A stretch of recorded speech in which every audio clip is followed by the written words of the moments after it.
le souvenir français de Montbéliard va commémorer la fin de la Première Guerre mondiale en participant à diverses manifestations.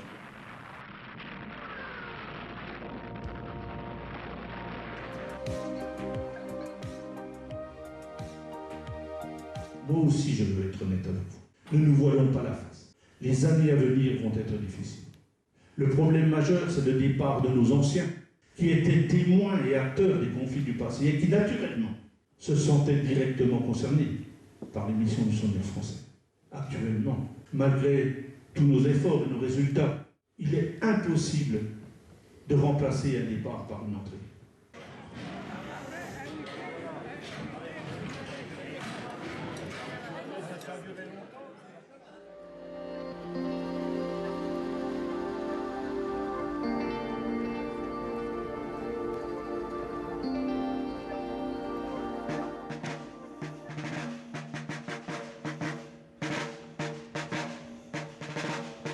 Bravo!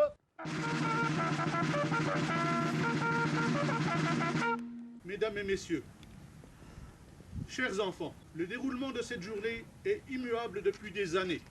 Le matin, impérativement, nous nous rendons sur un lieu de mémoire pour commémorer et honorer, mais aussi pour faire comprendre et rappeler à tous que la liberté et la démocratie ont un prix. Le Hartmann Niederkopf en allemand, ou tout simplement pour les militaires, le HWK. Normalement, vous savez, la crypte n'était pas ouverte. Et les gens, gaillardement, ont décidé de nous faire confiance et nous ont fait l'immense honneur de l'ouvrir pour nous.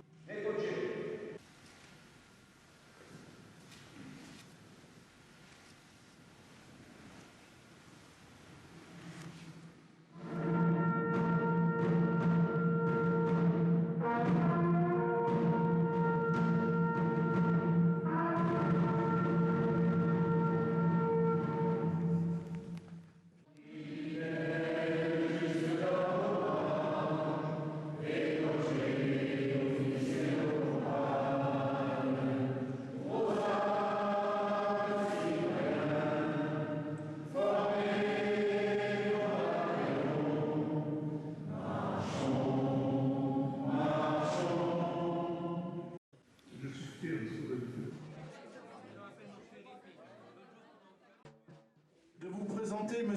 Wetterlen, qui est maire de la commune de Uffholz. Les diplômes d'honneur, les médailles.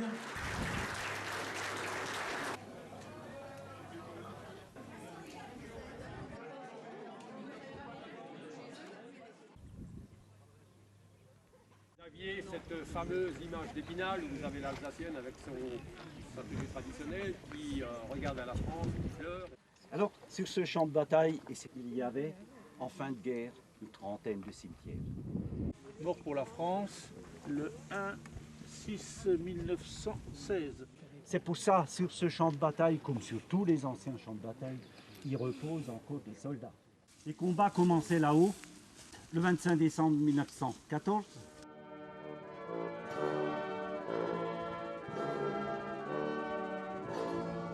L'odeur des chairs brûlées était insoutenable. Nach Bombardierungen und dem Einsatz brennender Flüssigkeiten starben die Menschen. Hier, il a neigé pendant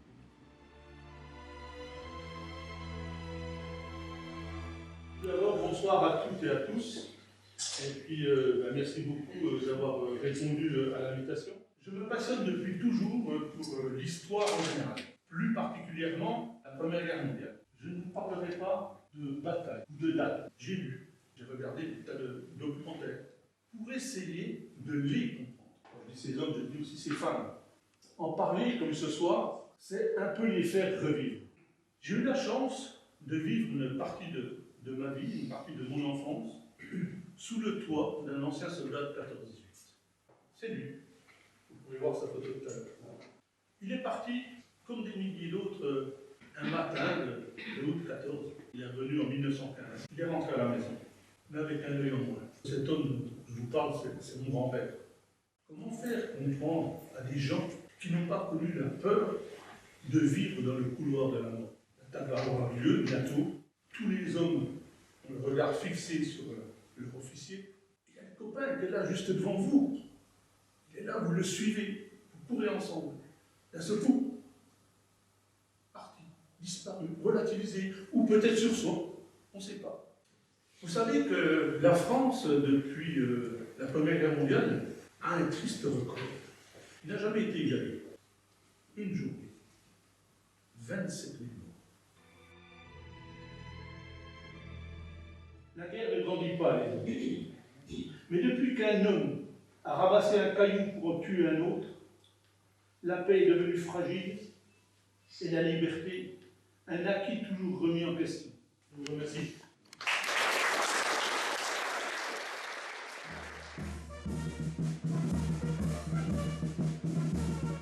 Garde à vous.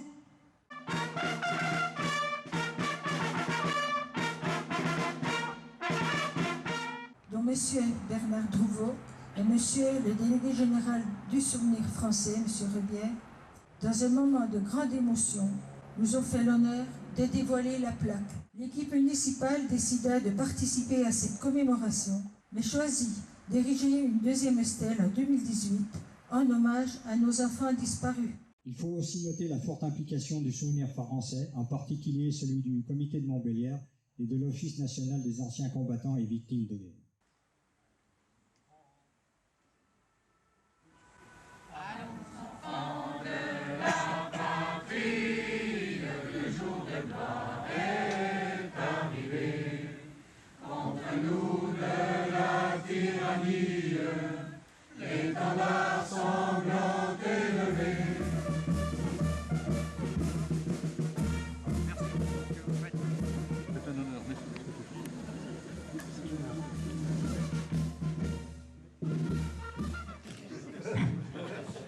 Voilà, nous te remettons un chèque pour pouvoir t'acheter ce mannequin.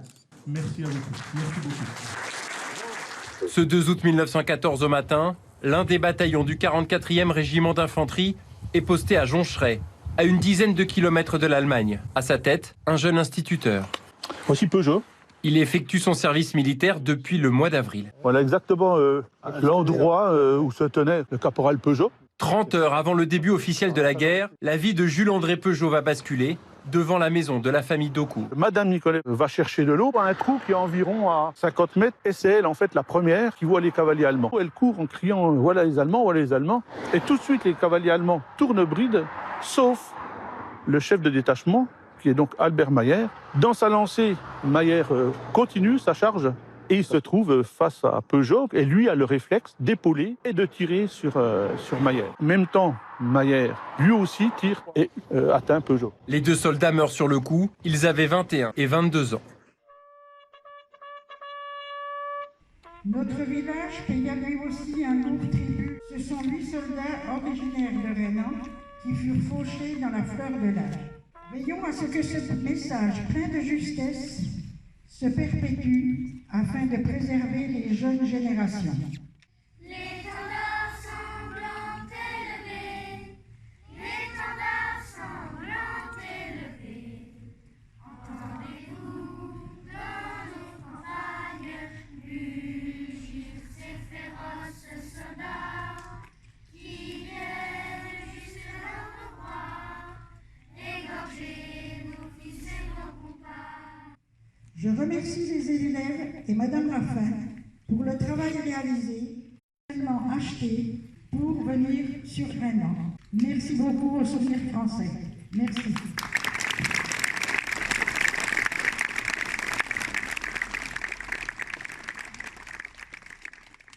Les enfants, vous pouvez aller.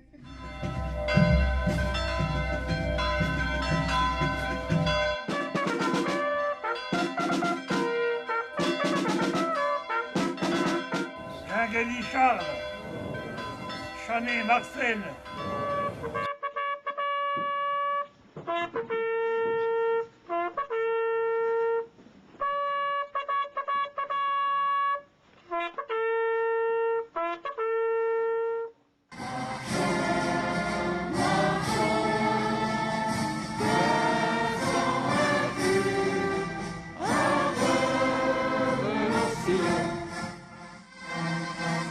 Tremblez, tyran, et vous faites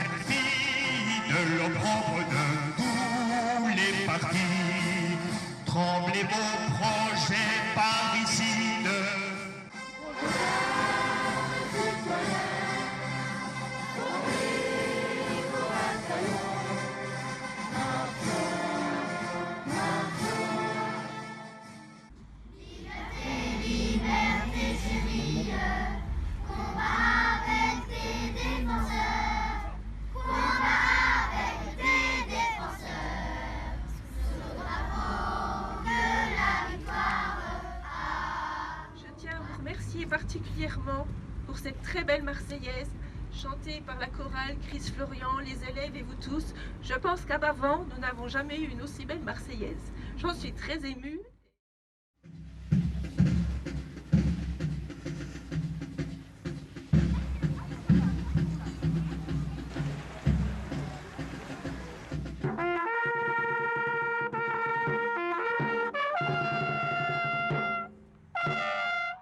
Aujourd'hui, la France commémore le 100e anniversaire de l'armistice du 11 novembre 1918.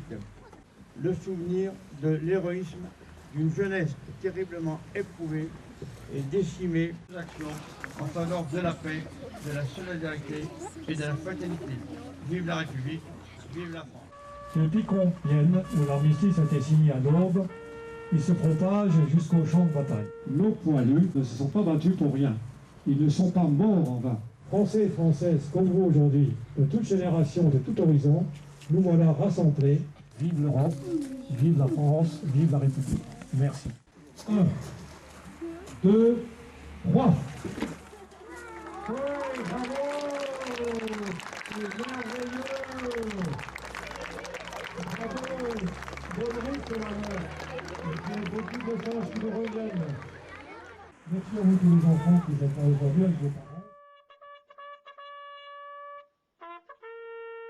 Garde à vous! Dépôt de gerbes par Marie-Noël Biguinet, maire de Montbéliard, et Werner Speck, maire de Ludwigsburg.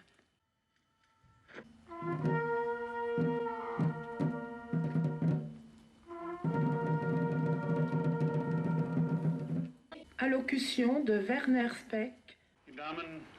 Au nom de la délégation allemande, mesdames et messieurs, j'aimerais saluer tous les représentants de l'État, de la région, de l'agglomération, ainsi que tous les amis de notre partenariat avec Montbéliard. Je salue également les représentants des unités militaires, des réservistes et de toutes les associations de la résistance. Chers amis français, engageons-nous aujourd'hui et à l'avenir pour la paix et pour la liberté en Europe. Merci de votre attention. Nous sommes ensemble pour témoigner de la brutalité de la guerre et rappeler qu'elle n'est que souffrance, mort et désolation, quel que soit le camp dans lequel l'on se trouve. La délégation allemande va offrir des colombes de la paix à tous les amis français.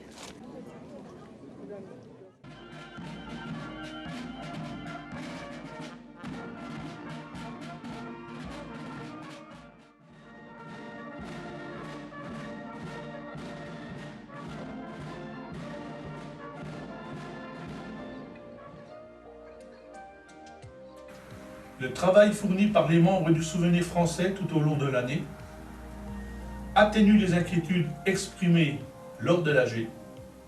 Merci à tous et bon vent au Souvenir français.